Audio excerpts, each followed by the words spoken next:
নীল ছায়াতে মেখে থাকে উঠোনের কোণে, অপরাজিতা ফুল ফোটে একান্ত মনে। আজ আমার তৈরি করা শেপিং অপরাজিতা গাছে প্রথম ফুল ফুটল। নিজের হাতে লাগানো গাছে প্রথম ফল ফুল ফোটার আনন্দ কী পরিমাণে হয় যারা মালি তারা জানে। আমি একটি কারেন্টের তার দিয়ে গোল শেপ দিয়েছি, টবে দুটি চারা বসিয়েছিলাম দুদিকে। এবার গাছটির একটু পরিচর্যা করব।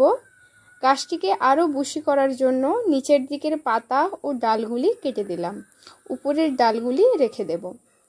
এরপর টবের মাটি খুঁড়ে নিলাম।